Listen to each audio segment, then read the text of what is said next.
Everyone, Pam here from Pam's Crafty Corner. Welcome back to my channel for another episode of Coffee, Crime, and Crafts.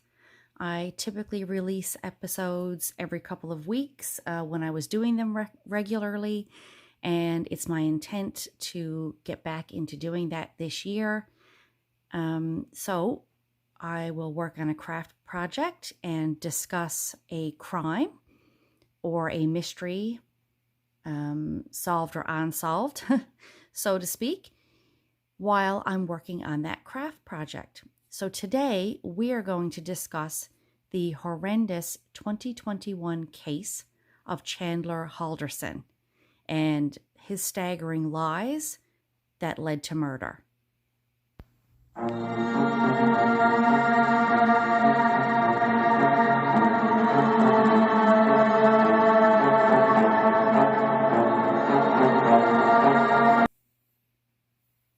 Today I am working on my full coverage piece of Elvis Presley. This piece is a kit from Mystic Stitch, who unfortunately is no longer in business. I am stitching this piece 2/1 on 18 count Aida.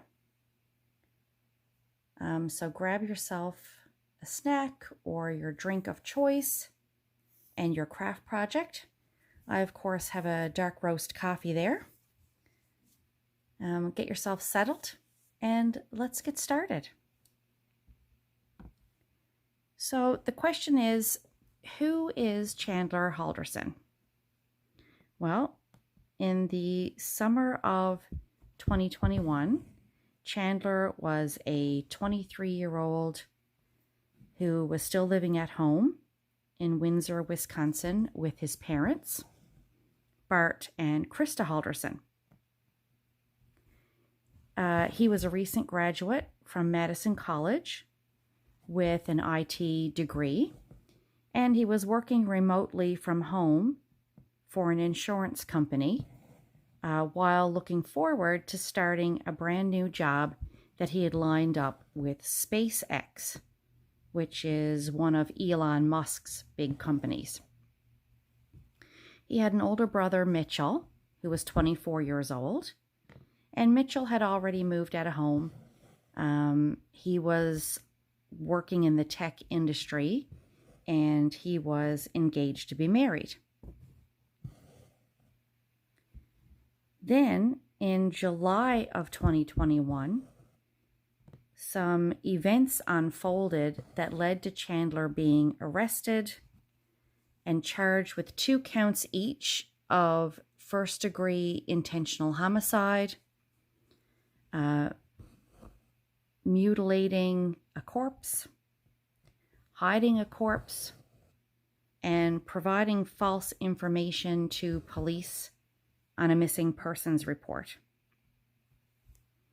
I'm going to take you through a timeline and the details that were released during his expedited trial that occurred last year.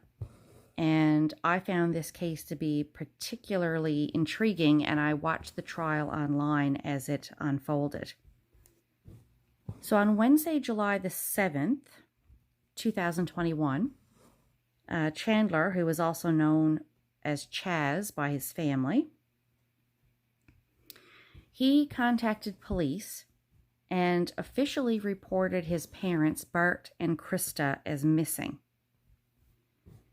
He walked into the Dane County Sheriff's Office, their Northeast Precinct, at about 11:25 in the morning, explaining that his parents had left their home in the early morning hours of July 2nd to head to their cabin. Their plan was to go there for the 4th of July weekend. He said he had received a text from his mother on Sunday, July 4th, saying that they had been enjoying the parade and they would be heading home on either Monday or Tuesday. By Wednesday morning, when he still had no further contact from them, and they had not shown up at their home, nor had he had any other contact with them, like via text or phone call, that's when he said he decided to contact the police. So Chandler provided officers with a statement of events. He said he last saw his parents on the night of Thursday, July 1st, when he helped them pack for their weekend trip to the cabin, which was in Langlade County, which is about a 3.5-hour drive from their home. They don't often visit the cabin, and they were planning to go there with friends and to do some maintenance work on the property following a recent storm. And, you know, they said they would be staying for the 4th of July celebrations. He mentioned to the police that another couple who he did not know picked up his parents very early on the morning of Friday, July 2nd. They were gone by the time he had woken up that morning at about 6:15. And he said because they had already left, he wasn't sure who they had left with. So they did several checks with friends who they had been known to travel with before, and those were negative, suggesting that they hadn't actually traveled with anyone that Chandler knew. So officers at this point sent out a missing persons alert, and they began investigating. They contacted the local police in Langlade County and asked if officers there would meet Chaz's brother Mitchell at the cabin. Mitchell had heard from Chaz and was told about their parents' trip and that they didn't return. So Mitchell and his fiancée decided that they would drive up to the cabin and do a walk through the property there. So those officers did meet Mitchell at the cabin. They did a walkthrough to check it out. There was no evidence that anyone had been there in quite some time. The cabin and the boathouse were locked, and the property itself was quite overgrown. When they finally did manage to enter the cabin itself, there were no personal items found around. There were no groceries and no evidence that anyone had been there. They also did some checks with a few neighbors, and no one had seen anyone at the property the entire weekend. So meanwhile, back in Windsor, a local officer for Dane County attended the family's home to further interview Chandler. And this is when the case started to take an odd turn. When officers got to the residence, they noticed that sections of the floor appeared to be missing, along with an outline of half a wall next to the door that was no longer there. They were told that sections of the home were under renovations, so that seemed plausible. Then the officers also noticed that there were several pieces of furniture that were covered with sheets, and Chandler further offered the explanation for that, that his mother did that to keep the dogs off the furniture. So Chandler also told police that other than the text that he received from his mother on Sunday to say that they were enjoying themselves and they would return on Monday or Tuesday, he had no other communication with them, and that he had attempted to call their cell phones several times with no answer. And both their phones were going to voicemail. Police very quickly concluded that Chandler was not being as truthful, as parts of his story were not quite adding up. What they uncovered was actually a web of lies and deceit that ended with Chandler being charged with homicide for the death of both of his parents, as well as multiple other crimes. So let's back up a minute. Let's jump back to Thursday, July 1st. This is the last date that anyone had any confirmed contact with Bert or Krista Halderson. Bert worked that day, as did Krista. She arrived home in the evening for dinner as usual. Chandler said they ate dinner, and later that night he helped them pack for their trip. He said they knew there had been a recent storm in the area. He anticipated that they were going up there to do some maintenance and repairs on the cabin. He helped his dad pack up a lot of items, and noticed, he told the police as well, that his parents had also packed alcohol and a large, unusual amount of cash. Then on Friday, the 2nd of July, Chandler said he woke around 6:15 and to see that his parents had already left. Both of the Haldersons' vehicles were still in the garage, so it was his understanding that they had driven up to the cabin with another couple who had picked them up. But he didn't know who this other couple was supposed to be.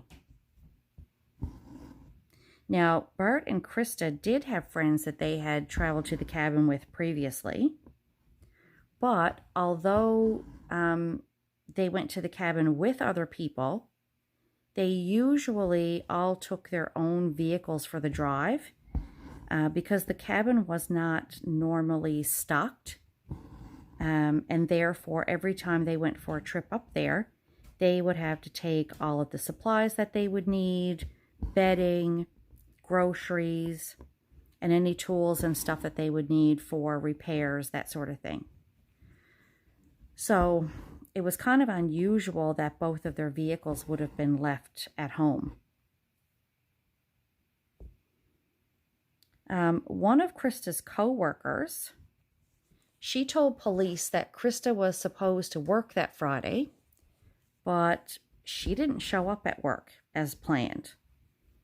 And her absence had not been prearranged, which would be very odd for Krista.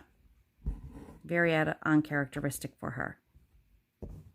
When they couldn't get an answer via phone, a pair of Krista's co-workers showed up at her home on that Friday morning and knocked on the door just to check on her and see if everything was okay.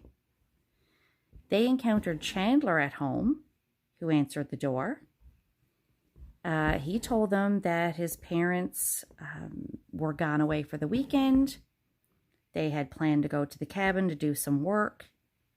He didn't know why she hadn't made arrangements with work. He seemed very awkward that morning when he was talking to them. They said that they noticed a bandage on Chandler's foot, and he said he had cut himself on some broken glass by the fireplace and that there was blood everywhere because of it. So going on then with his story, on Sunday, July 4th, that's when he said he claimed that he had gotten a text message from his mother around 11 o'clock in the morning saying they were enjoying their weekend, they were having a great time. They were planning to go down to White Lake for the 4th of July parade, that it was really busy there. The text went on to say that they intended to be home on Monday or Tuesday morning.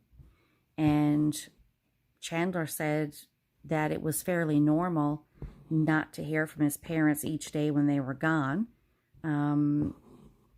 The cell service there wasn't all that great.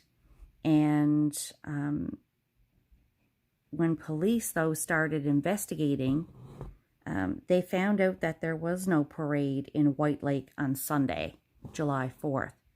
The parade had actually happened the day before, on Saturday instead. So Monday and Tuesday passed by fairly uneventfully, according to Chandler. And then it wasn't until Wednesday morning that he finally reported them missing. That's when he went to police and also advised his brother that they hadn't returned as planned. Now, his brother hadn't been previously aware that his parents were going to the cabin, so I don't know if he thought that was odd or not, but Chandler called him and said, hey, Mom and Dad went to the cabin for the weekend. I don't know who they went with.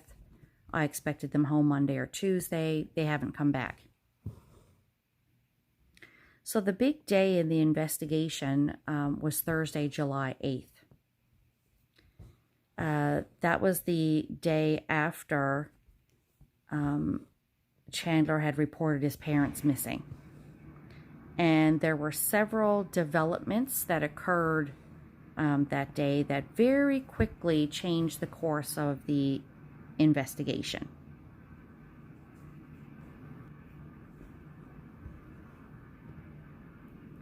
By this time, the story of the missing couple had made it to the news. Chandler spoke to several news outlets about his parents' disappearance. And the story he told them was very similar to the information that he had provided police. By now, everyone close to him knew his parents were missing, including his girlfriend, Kat Melinder, and her family. They owned a property in Cottage Grove that was fairly large and secluded with big wooded areas and a couple of old buildings that they used for storage.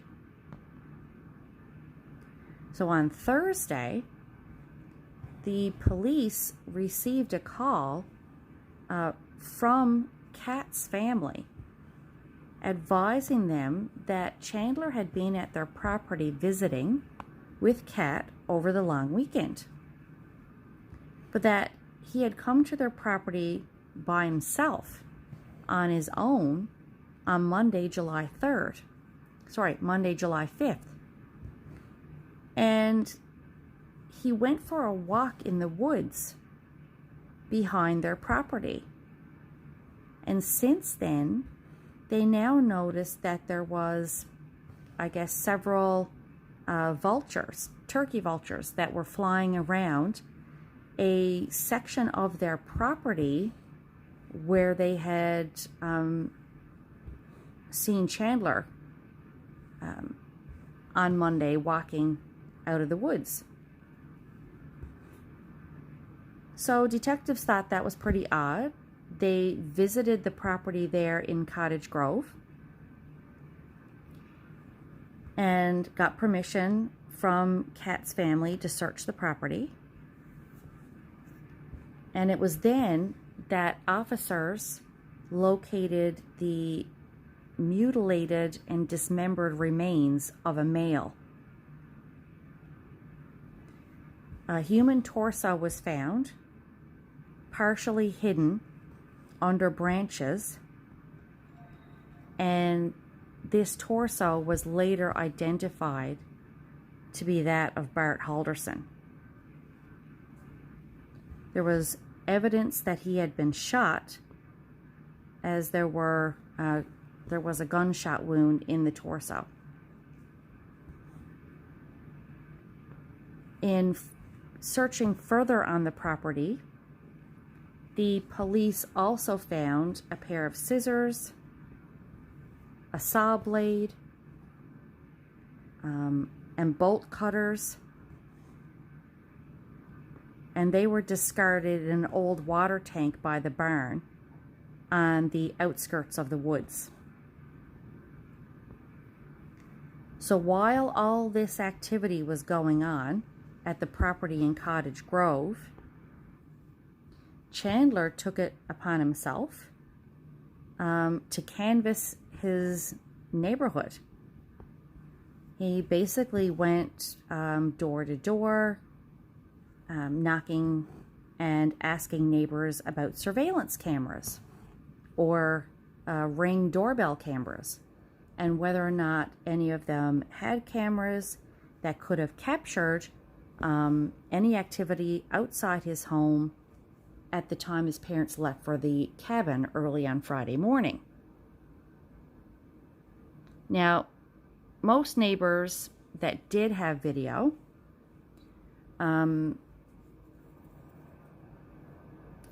told him that they had already been contacted by police and they had already turned over any video that they had to them. Some of them noticed that when they told that to Chandler, he acted pretty oddly. Conversation got very awkward, and then he just thanked them and left. So after this torso was found in the woods at his girlfriend's parents' property, Chandler was contacted by police. They didn't tell him what they had located, but they called him and asked him to come into the police station for another interview. So after talking to the police in the interview, he kind of became concerned for the direction that the conversation was taking. And at about 6:40 in the evening, he invoked his right to an attorney and asked for a lawyer. So it was at this point that Chandler was taken into custody for providing false information on a missing persons case. So police at this time were still calling Bart and Krista's disappearance suspicious, and they couldn't formally charge him with murder at this point because they didn't have a proper identification done on that torso they had found. So until they could formally charge him with homicide or any other offenses, they held him on a charge of providing false information for missing persons reports for his mother and his father. So as Chandler was being taken from the holding area, from the interview area to booking, he made an unsolicited comment to one of the officers that he wanted to go back into the interview room and he would tell them everything. The detective then advised Chandler that he could no longer speak with him about the case because he had already invoked his right to an attorney. Chandler then asked what if he wanted to tell everything to the police with an attorney there. And he was advised by the officer that he could make that decision later, but until he actually spoke to a lawyer, then they could no longer talk about the case. Chandler was still confused at this point, and while he was completing the booking paperwork, he asked what was different from the interview on that evening, you know, from the previous interview that he had given.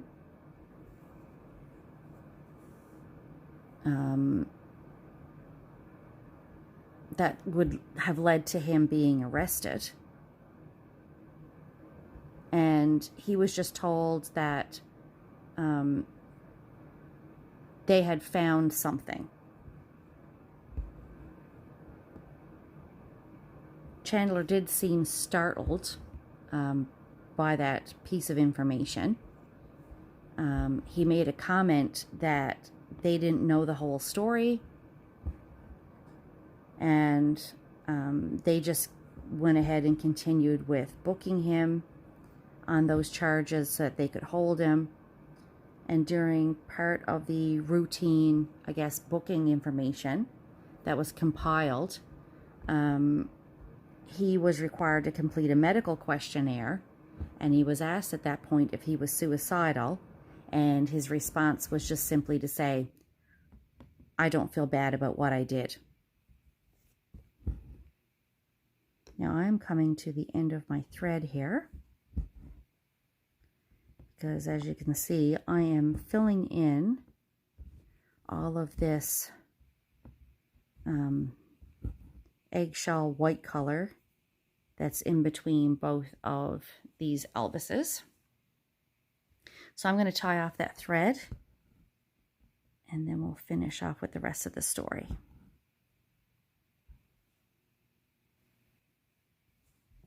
Okay, here we go. I tied that off. Actually, it's kind of sticking up there. I'm just going to pull that down through. There we go. And I'm going to start a new thread here. I'm stitching with 2 pieces of floss. I usually start a new thread with a loop start from the front. There you go. All done. And then I can just continue on.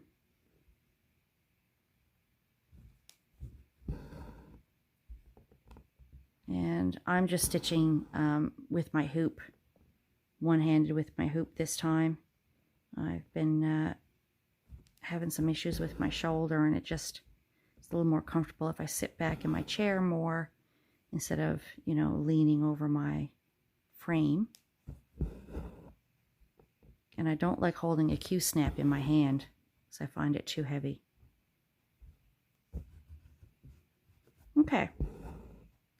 So here we go. Let's get on with this. So on Saturday, July 10th, an autopsy was completed on the remains that they had found in Cottage Grove. And the police at this point were able to identify the remains as being those of Bart Halderson, Chandler's father. The autopsy concluded that Bart had been shot in the abdominal cavity with a rifle, and the bullet had actually struck his spinal cord. The medical examiner determined that this would have been a fatal injury.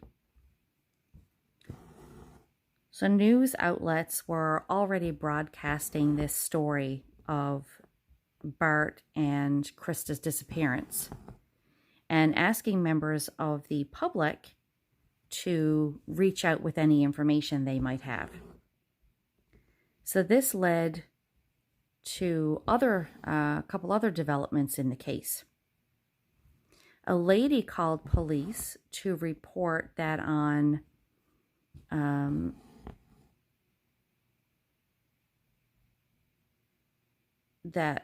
a Saturday, she had seen a male matching Chandler's description walking along the old Highway 60 in the town of Roxbury near the Department of Natural Resources land. And she said this random, I guess, sighting stuck with her because she thought the male's actions seemed suspicious. Little knot there. Seemed suspicious. The male parked his car, got out, and walked into the DNR land along the Wisconsin River carrying a backpack. And he walked from his vehicle toward the highway in that direction. But once he reached the highway, he immediately turned around and simply walked back to his car again. So police believe that this was a credible sighting of Chandler.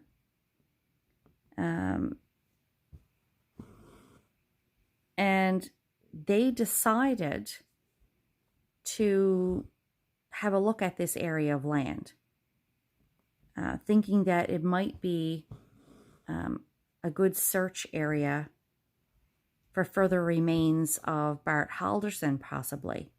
Or maybe they would find Krista's remains, because she had not been located yet at this point. The police then received another report from an air conditioning repairman who said that he had attended the Halderson home on the Wednesday, July 7th, the same day that Chandler went to police. And he said that Chandler was very hesitant to let him into the home. They had a very awkward conversation outside the residence, and it was suggested by the repairman that if Chandler wasn't going to let them into the house, then they would just reschedule and come back at a time that his parents would be available.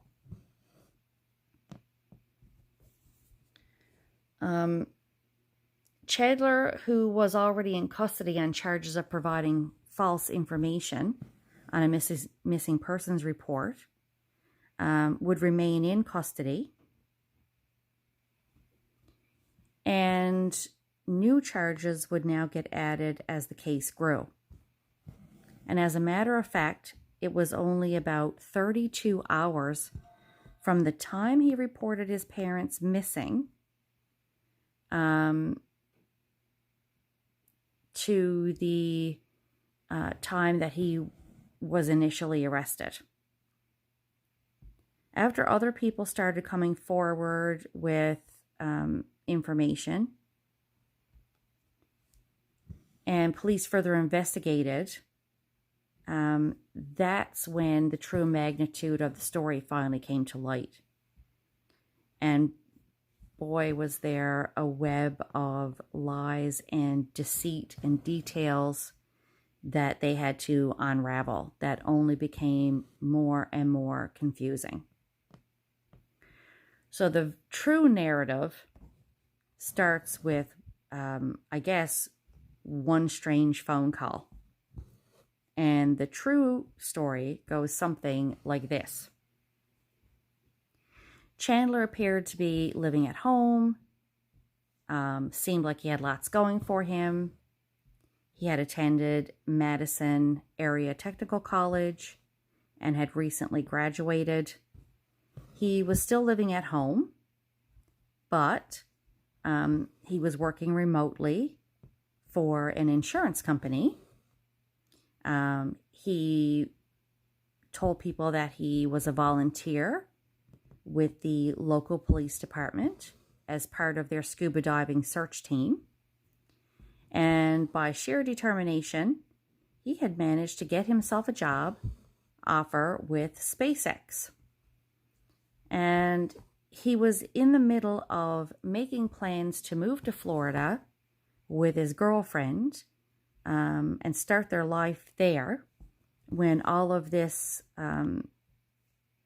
occurred with his parents. So the police figured out that a lot of this was lies. It turns out that in early June, Chandler took a nasty fall down a flight of stairs. And that gave him a rather bad concussion. And he said it required him to wear a neck brace. He seemed to be suffering some long-term side effects from the fall, which included headaches, tingling in his arms and legs, frequent lightheadedness. And he said that the doctor had advised him that if the symptoms persisted, he might need to have brain surgery. So he was discouraged, he said, by the doctor from doing any long-distance travel. And this resulted in him losing this job he had lined up with SpaceX. It turns out that all of this was bullshit. Literal bullshit. He never actually graduated from college. He was not working remotely for an insurance company. This was all just a ruse. So he could stay at home, not get a job, play video games all day. He did not volunteer with the police scuba search team. As a matter of fact, he couldn't even scuba dive. And lo and behold, what do you know? The job offer from Elon Musk's company, SpaceX, had never really happened either.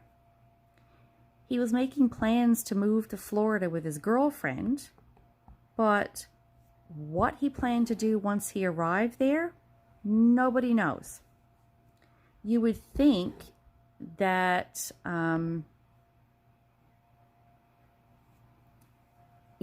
it was sheer luck that he had fallen and gotten the neck injury.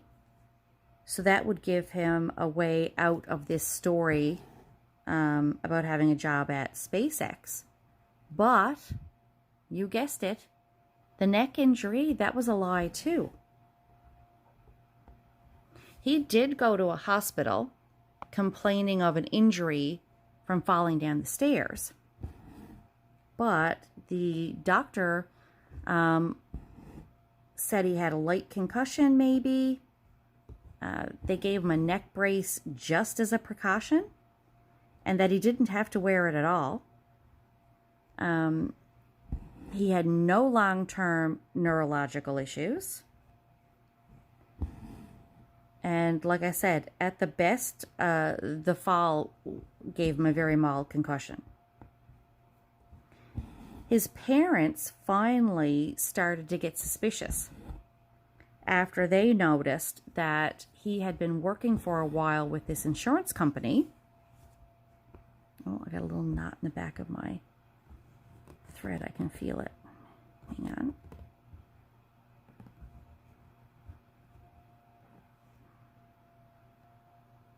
There we go. So his parents started to get suspicious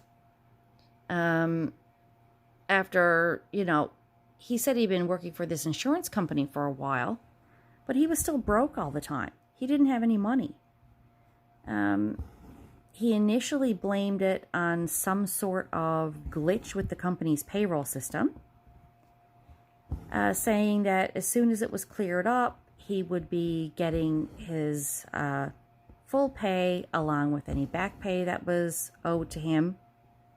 But this went on for months, to the point that he started creating fake email addresses for his fake employers and corresponded back and forth with himself through these fake email addresses about his pay. So he would have something to show his parents as proof that he had been dealing with this issue and someone from HR in this company. He then did the exact same thing with the college he had supposedly graduated from. He made up college administrators named Alyssa Brandt, I think, and Daniel Spieth. And he also made up email addresses and correspondence back and forth with them regarding his transcripts and his diploma that surprisingly had not arrived. He even went so far as to buy cheap, like, people refer to them as burner cell phones. He even went so far to buy those and included the phone numbers from those cell phones on the school correspondence, supposedly the emails that he was sending back and forth to these people, so that if his parents decided to try and call these administrators, they would just get this cell phone would be ringing, and they'd get a voicemail of this, non-existent person. So on June 29th, so this was before all this mess started with his parents, like a few days before. On June 29th, his father, unbeknownst to Chandler, finally took matters into his own hands. He called the enrollment coordinator at Madison Area Technical College. And he called himself, but pretending that he was Chandler. And he said that he was having trouble getting a copy of his school transcript and that he had not yet received his diploma, even though he had graduated the previous semester. He told the enrollment clerk that he had tried navigating the online portal, but every time he would get to, a section to try and complete the request, it wouldn't allow his request to go through.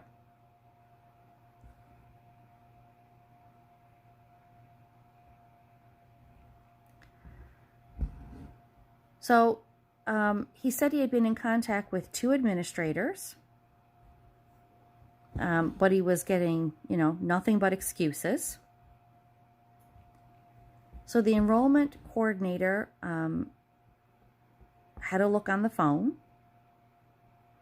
and tells Bart Halderson that the 2 names that he provided as administrators at the school, he didn't have any listing for either of those people in the school directory. And when the enrollment coordinator brought up Chandler's file, he said, well, the first problem was that he could see Chandler still had arrears. He had an outstanding tuition balance of over $2,000. And the second problem was that the system did not show Chandler had even graduated. As a matter of fact, it showed that he had not taken any classes since the fall of 2020.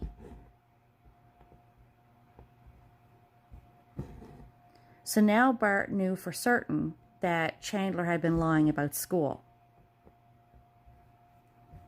So now he also doubted Chandler's story about his pay from work being messed up, or being delayed for various reasons.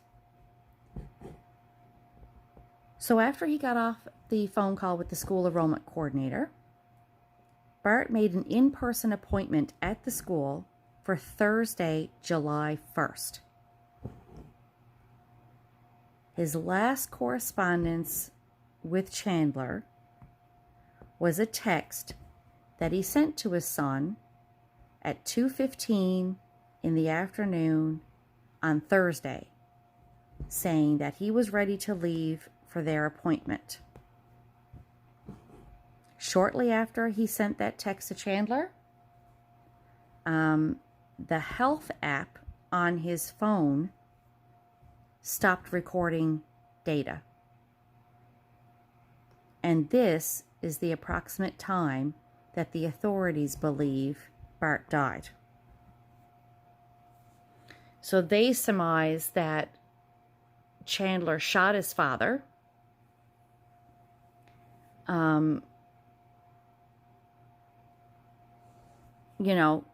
Because all of these lies were going to come out, and he didn't want to have to deal with it and explain it to him. They don't know if they got into a large argument. They don't really know what happened, but they believe it was at that point that Bart was shot by Chandler.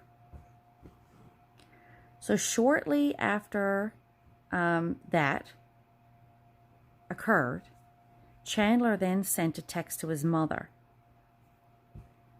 And all he said on the text was that Dad's phone had died. And then he sent a second text that read, text or call and get soda on your way home. I've got an extra hour of work. So according to Krista's cell phone and her cell phone data, it shows that she arrived home at around 5:12 that evening. And only Chandler knows what happened after that, because there was no sighting or contact of any sort with Bart or Krista beyond that Thursday. So that was on Thursday. Friday goes by. We don't know what happens at the home, really. Saturday, this lady apparently sighted him out in this area by the Wisconsin River on the DNR land. Monday, July 5th, 2 days before he reported his parents missing, he called his girlfriend's mother to ask if he could come by their property, if he could go for a swim in their pool. He said he was still having trouble with his legs because of from his neck injury. He thought that swimming might help. So she told him that she was going to be out most of the day, but he was welcome to come by. When she got back, Chandler had already arrived at her property. He had a chat with her partner and then said that he was heading out to the pool. But when they later looked, the pool cover was still on. And they could see Chandler's SUV was parked way down at the back of their property near a wooded area. And the hatch was open. So they just figured that maybe he had just gone for a walk before swimming. And at this point, remember, because it was still the Monday, nobody was even aware that his parents were missing. So she didn't think too much of it until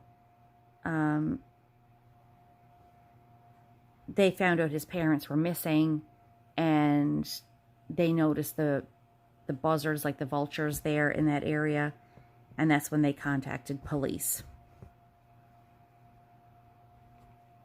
And they found the torso. And at that point, it's my understanding as well, they completed a search of the surrounding area there in the woods. But, okay, sorry about Mitsu barking there. My husband just came home from work. So, after they got the call, the police searched the property. They searched the surrounding area. They only found the male torso. The head, arms, and legs were missing, and they were not, they were never found. It appeared that the person had been dismembered while still clothed. In completing a search of the surrounding property, they found a bloody tarp in the woods. They found a SKS rifle hidden under some wood near the barn on the property. And they also found all those cutting tools, the saw blades, scissors, all covered in blood, discarded in a drum. And DNA tests would later confirm that that torso was Bart Halderson. And the DNA from the bloody tools matched blood from both Bart and Krista. Although at this point, again, she was still yet to be located. So the discovery of all of that evidence, plus a statement from his girlfriend's parents, that was enough now to charge him with suspicion of murder. And with that arrest came breaking news. People who had witnessed Chandler's bizarre behavior over the week started calling police with further information. His girlfriend also told police about Chandler acting oddly over the weekend. He gave her several excuses as to why he couldn't hang out, saying that he was busy with a long list of chores that his parents had left for him. And then when she got suspicious and checked his location on a Snapchat app, that's when she discovered that instead of him being home, his location on the app was actually showing him out near the Wisconsin River. That was an area that he had been known to frequent at times because there was a swimming hole there. So she did a screenshot of his location at the time, and that, coupled with the call from the woman saying she saw a suspicious male in that area, led police out to do a search of that area. And they located a couple of body parts. They found a right leg, a complete right leg, and they also found a left foot, and those were identified as belonging to Krista Halderson. And unfortunately, that's all of the remains that would ever be recovered from his parents. Okay, I just tied off my thread again. I'm starting a new thread here. And we're getting to the end of this very lengthy story. There we go.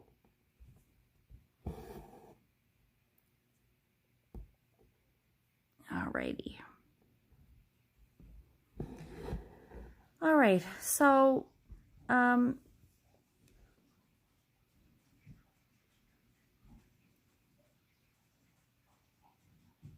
let's see.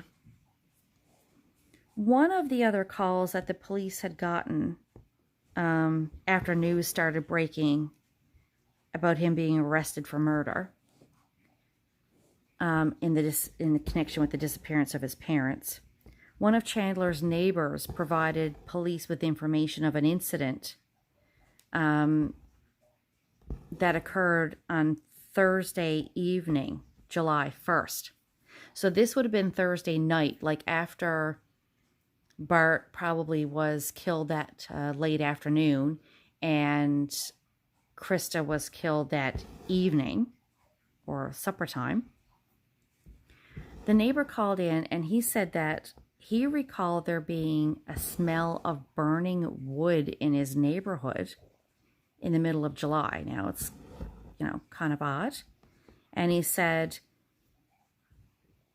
that smell of burning wood then changed, and this is a little bit gruesome, but he said it changed to a strange odor that actually smelled like someone barbecuing a large pork.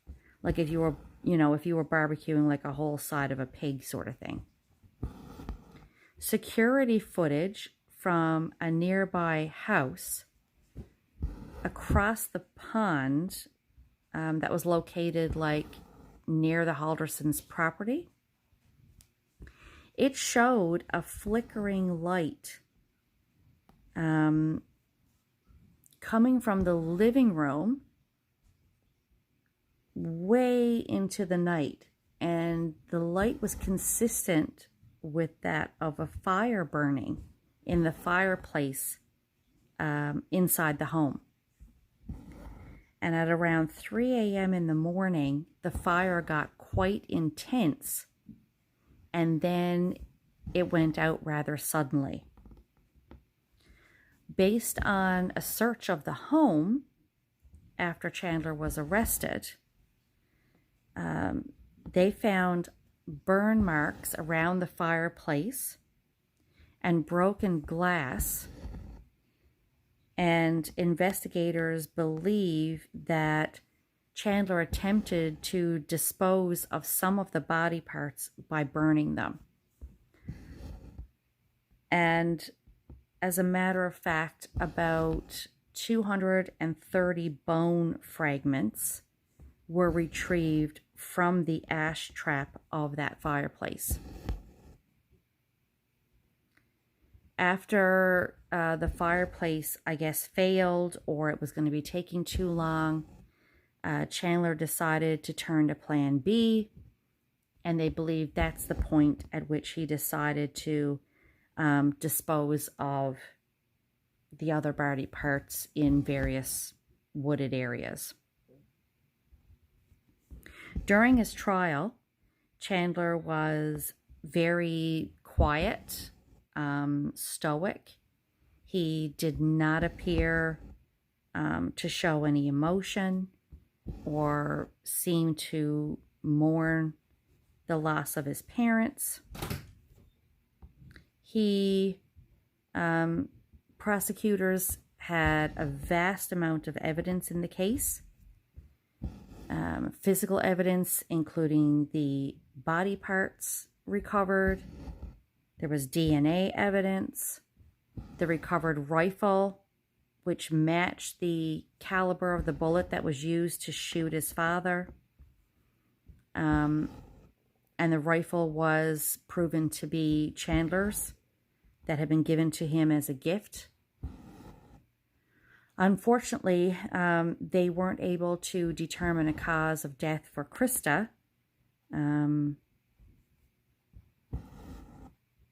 They had photographic evidence as well of Chandler purchasing a tarp and 20 pounds of ice.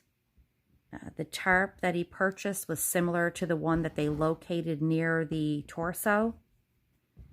There was also a lot of electronic evidence, including information from Chandler's cell phone. They used that to gather, location information for him, as well as text information. In the days following Bart and Krista's disappearance, There was also social media evidence, such as the location data from the Snapchat app. Bart's cell phone showed that health app that stopped working on July 1st. And Krista's cell phone, as well as Bart's cell phone, they were located at the home, stuffed into a shoe in a closet. And it did show a text message that was sent from Krista's phone to Chandler's phone on July 4th. But of course, prosecutors believe that Chandler was the one that sent that text himself from his mother's phone, because they believe that she was already deceased at that point. That trial lasted several days. Chandler chose sort of an expedited trial, so there wasn't much cross-examining from his defense team. Once the evidence was all heard and entered for the jury, they deliberated for just 2 hours and found him guilty on all charges, which would have been 2 counts of first-degree murder. 2 counts of first-degree intentional homicide, I believe they called it. 2 counts of mutilating a corpse. 2 counts of hiding a corpse. And providing false information on missing persons to police. He was just recently sentenced, and he was sentenced to life in prison without the possibility of parole. So that's it. I know this is a fairly lengthy episode for my first one back this year, but we've now come to the end of it. I know it was lengthy, but I felt I couldn't really condense it too much because I wanted to make sure I included all of the information to show the extent of the lies and the deceit, and it was quite a complicated case. Due to the stories that are often associated, of course, with my coffee, crime, and craft video, I won't say I hope you enjoyed the episode, but I hope you appreciate the content and the time it takes to research and present these cases in a respectful and decent manner. If you do, please give a like and subscribe to my channel so you don't miss out on any upcoming content. I'll do my best to upload my coffee, crime, and craft videos now on a regular basis every couple of weeks this year. And I will continue to be uploading my FlossTube videos showing updates on my craft projects. If you'd like to support my channel and the time it takes to prepare each of these episodes, feel free to check out the Buy Me a Coffee link in the description box. As you know, a coffee is always appreciated. Until next time, stay safe and enjoy your crafting.